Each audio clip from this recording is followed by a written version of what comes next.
Everyone, film वाली तस्वीर में आपका स्वागत है। दोस्तों प्लीज पहले मेरे चैनल को कर दो लाइक शेयर सब्सक्राइब, क्योंकि जो आज मैं सीरीज लेकर आया हूं ये जस्ट एक दिन पहले रिलीज हुई है और इस सीरीज का नाम है कॉल मी बे। बेसिकली ये सीरीज रिलीज हुई है अमेजॉन प्राइम पर, 6 सितंबर को रिलीज हुई है। प्लीज आप जाकर देखिएगा अमेजॉन प्राइम पर, पायरेसी बिल्कुल भी मत कीजिएगा। तो कुल मिला के चलो शुरू करते हैं रिव्यू। ये है कॉल मी बे का, जो कि अमेजॉन प्राइम पर रिलीज हुई है और इसके अंदर है यंगस्टर जो कि एक अच्छी अदाकारा हैं, एक्ट्रेस हैं, यंग एक्ट्रेस हैं। बहुत कम फिल्में की हैं मगर इन्होंने अच्छी फिल्म की है और वो है अनन्या पांडे। इन्होंने जो इस कैरेक्टर को निभाया है बहुत अपने कहते हैं ना कि जस्टिफाई करना, बहुत अच्छे से जस्टिफाई किया है अपने कैरेक्टर को। तो कॉल मी बे के अंदर अनन्या पांडे का नाम है बेला चौधरी, जिसकी वजह से वो समझती हैं कि भाई मेरा नाम जो है बेला चौधरी बहुत ओल्ड एज नाम है, तो मैं इस ओल्ड एज नाम को कैसे टेक ओवर करूंगी अपने फ्रेंड्स के सामने, क्योंकि जो इनका जो लाइफस्टाइल है बहुत ही रिच है, बहुत ही रिच है। जो ये इंडिया का हूं, जो वर्ल्ड के अंदर जो बहुत कम जिंदगी ऐसी बिताते हैं जो अनन्या पांडे इस फिल्म के अंदर बिता रही है। शुरुआत करती है, बाकी आगे जाकर लाइफ चेंज हो जाती है, इनकी ट्विस्ट एंड टर्न आते हैं और 8वें एपिसोड पर तो भाई हमने पहले एपिसोड पे जो सोचा वो वाकई में 8वें एपिसोड पर जाकर बिल्कुल ही चेंज हो जाती है सीरीज। तो ये अनन्या पांडे का जो कैरेक्टर है बेला चौधरी, और इनकी शादी होती है एक बहुत बड़े घर में। मैं सीरीज के बारे में बहुत ज्यादा नहीं बताऊंगा क्योंकि बहुत अच्छी सीरीज है। 8 एपिसोड को मैं पूरी तरीके से नहीं खोलूंगा, शुरू के पार्ट बता दूं आपको, शुरू की चीजें बता दूं। तो ये सीरीज शुरू होती है एक जो कहते हैं ना गोल्डन स्पून से अपने खाने को खाने वाली डाइनिंग टेबल, जिनकी हर तरीके के फूड से, जो कि दुनिया के बेशकीमती खाने हैं, उससे सजी हुई होती है। ये उस लाइफस्टाइल को जीती हुई पैदा होती हैं और नजर आती हैं कि भैया अनन्या पांडे का जो घर है, यानी कि बेला चौधरी यानी कि बे का जो घर है वो बहुत रिच है। मगर किसी वजह से इनकी जो मदर है, जो वो एक अपनी बेटी से कहती है कि भैया देखो तुम्हारे फादर की जो है ना वो किसी तरीके से मतलब बिजनेस में लॉस हो रहा है, तो तुम्हें जो शादी करनी है वो रिच फैमिली में करनी है। और वो किसी लड़के को एक रिकमेंड करती हैं कि इससे शादी कर लो। खैर वो अनन्या पांडे का भी एक तरीके से लव होता है उनसे, बट वो शादी होती है जो आगे जाके मतलब एक कहते हैं ना डिस्प्यूट में पड़ जाती है। और रिच होना अपने आप में एक अच्छी बात है, मगर बहुत ज़्यादा रिच होना मुझे लगता है कि वो भी एक अपने आप में बहुत ज़्यादा डिस्प्यूट वाली चीज़ हो जाती है। अपनी लाइफ के साथ हम जो है वो उस चीज़ को टेक ओवर नहीं कर पाते। तो खैर बहरहाल ये अनन्या पांडे एक बहुत रिच फैमिली में पैदा होती हैं और एक ज़िंदगी जो बिता रही हैं बहुत रिच वाली बिता रही हैं। लाइक जैसे ईशा अंबानी होंगी या ऐसे जैसे कहते हैं ना इन्फोसिस की ओनर हैं जो उनकी बेटी होंगी, या बहुत बड़े बड़े जो इंडस्ट्रियलिस्ट हैं, टाटा हैं, क्या नाम है, और आपके अंबानीज फैमिली हैं, या कोई भी जो भी बड़े रिच जो जितने भी नाम ले सकते हैं, मैं जो नहीं ले पा रहा हूं शायद मुझे याद नहीं आ रहे, मगर फिर भी आप रिच नाम लेंगे तो उनकी जो फैमिली होगी वो कैसे लाइफ बिताती होगी, इस फिल्म के अंदर वैसा दिखाया है, इस सीरीज के अंदर वैसा दिखाया। तो खैर सीरीज आगे बढ़ती है और अनन्या पांडे से कुछ गलती हो जाती है जिसकी वजह से अनन्या पांडे को बाहर निकाल दिया जाता है। उनका जो हस्बैंड है, उनकी जो फैमिली है वो उनको बाहर निकाल देती है। उनकी खुद की फैमिली भी उनको जो है अपने साथ रखने को मना कर देती है। अब यहां पर जो एक इतनी रिच जो गोल्डन स्पून से खाना खा रही हो और उसके साथ ऐसा हादसा हो जाए कि फैमिली से निकाल दिया जाए, उसको पैसा ना मिल रहा हो, किसी तरीके का खर्चा ना मिल रहा हो, तो वो आगे जाके लाइफ कैसे बिताएगी। तो ये आगे कहानी जाती है और पहला एपिसोड थोड़ा सा आपको बोरिंग लगेगा। आपको वैसे तो कहा है कि ये एक कॉमेडी सीरीज है, बस कॉमेडी को बहुत ज़्यादा हंसने को तो नहीं मिलेगा। थोड़े ओल्ड एज टाइप जो है वो डायलॉग्स हैं जो यंगस्टर्स को लगेगा कि यार ये तो हमने बहुत सुन रखे हैं डायलॉग, तो कुछ ऐसे डायलॉग्स हैं, मगर फिर भी ये सीरीज आगे जाके बहुत अच्छा ट्विस्ट एंड टर्न लेती है। और जो फीमेल के साथ जो हादसा घट रहा है वो उन पे जाके ये टिकती है। तो कुल मिला के ये फीमेल ओरिएंटेड फिल्म है। मैं कहता हूं मेल्स को भी देखनी चाहिए, फैमिलीज को मिलकर देखनी चाहिए, मगर थोड़ा सा बच्चों को हटा के देखनी चाहिए। कुछ सीन थोड़े से हैं जो हम फैमिली के साथ बच्चों के साथ नहीं देख सकते। अगर हम उनको स्किप कर दें तो ये फिल्म पूरी तरीके से फैमिली फिल्म है। और सीरीज जो है ये पूरी तरीके से सीरीज बहुत अच्छी है। थोड़े लंबे लंबे एपिसोड्स हैं मगर पेस उसका इस तरीके से रखा गया है, एडिट पॉइंट ऑफ व्यू से इतना अच्छे से एडिट किया गया है कि वो पेस हमको बोर नहीं होने देता। हमें उसका जो हमें कहें कि सिनेमेटोग्राफी जो है, उसका जो कलर्स है, जो उसका आर्ट डायरेक्शन है, जो उसको एक रिचनेस दिखाई है, जैसे जोया अख्तर की एक फिल्म थी दिल धड़कने दो, उसके अंदर जो रिचनेस दिखाई थी वैसी ऐसी इसके अंदर भी रिचनेस दिखाई है। तो वो रिचनेस काफ़ी अच्छे से हमको आगे तक लेके जाती है। इसके अंदर अनन्या पांडे के अलावा भाई कुछ बहुत मेन कैरेक्टर जो है वो उन्होंने बहुत अच्छा काम किया है, अनन्या पांडे को जो सपोर्ट कर रहे हैं।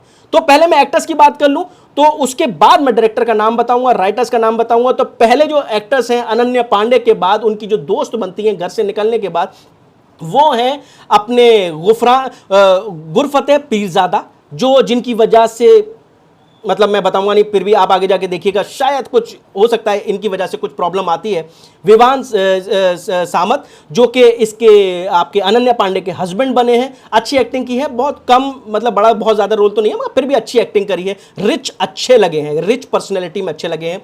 दूसरे हैं वरुण सूद, और भैया इसके अंदर एक बहुत बड़ा नाम है जो अब जब भी मैं कहता हूं ना कि यार कुछ कैरेक्टर होते हैं जो आपको इंप्रेशन छोड़ के चले जाते हैं, वो कैरेक्टर है वीरदास का, वो जो कि शुरू में तो नजर नहीं आते मगर 3-4 एपिसोड के बाद वीरदास की एंट्री हो जाती है।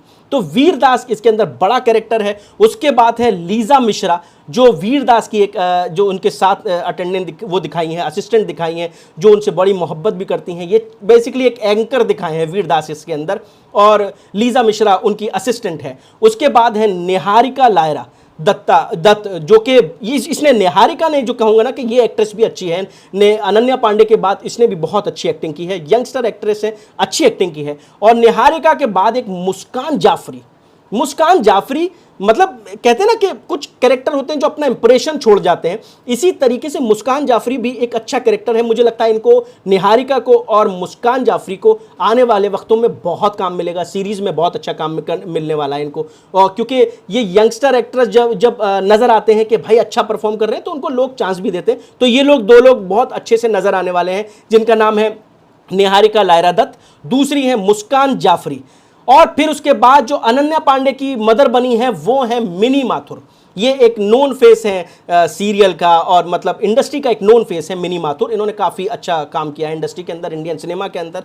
उसके बाद है शिव मसंद, ये उनके अनन्या पांडे के भाई बने हैं। उसके बाद है अक्षदीप अरोरा, अनमोल ओबरॉय, नमन अरोरा, साहिल श्रॉफ।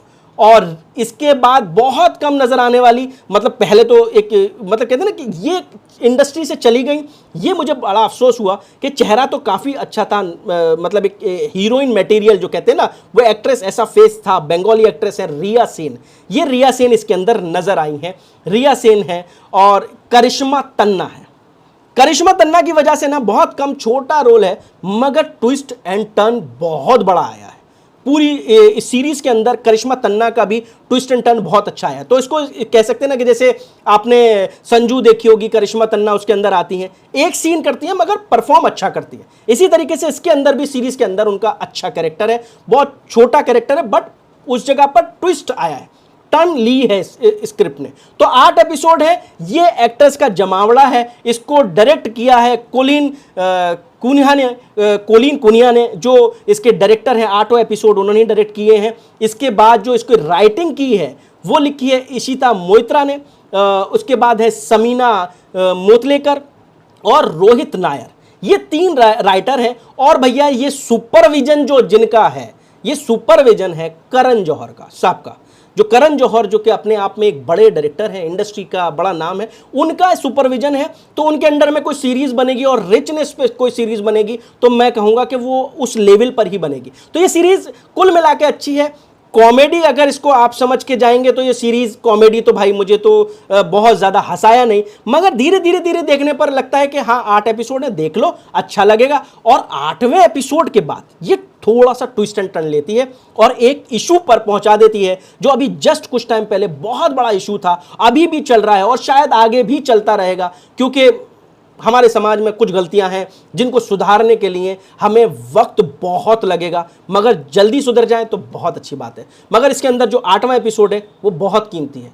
पहले एपिसोड से देखिए, 8वां एपिसोड बहुत मजा आएगा। अमेजॉन प्राइम पर रिलीज हुई है। कॉल मी बे, अच्छा डायरेक्शन है, अच्छी सिनेमेटोग्राफी है, अच्छा आर्ट डायरेक्शन है, म्यूजिक अच्छा है, बैकग्राउंड म्यूजिक अच्छा है। कुल मिला के कॉमेडी के नाम पर ये मैं अगर कॉमेडी के नाम पर इसको ग्रेड करूं तो 5 में से 2.5 दूंगा, मगर अगर मैं अगर इसको सीरीज के कंटेंट के तौर पे कहूं तो 8वें एपिसोड पे जाके जो मुझे मिलता है तो मैं इसको एक रेटिंग अच्छी दूंगा, जो कि IMDb ने बहुत कम दी है। मगर IMDb को इसको मतलब कहते हैं ना रीराइट, अगर आपने कुछ गलत लिख दिया है तो उसको आप मिटा के दोबारा से लिख दीजिए तो सही होगा। तो इसकी रेटिंग थोड़ी सी बढ़ा देनी चाहिए। अच्छी सीरीज है, देख लीजिए, मैं तो रिकमेंड करूंगा। अभी जस्ट रिलीज हुई है, मजा आ जाएगा। अनन्या पांडे है, यंगस्टर एक्ट्रेस है, आपको देखकर म्यूजिक से, कलर से, सबसे, डायरेक्शन से, सिनेमेटोग्राफी से एक अच्छा कॉम्पैक्ट मिल रहा है। देख डालिए कॉल मी बे Amazon प्राइम पर। प्लीज जाते जाते मेरे चैनल को कर दीजिएगा लाइक, शेयर, सब्सक्राइब और प्लीज पायरेसी मत कीजिएगा। धन्यवाद।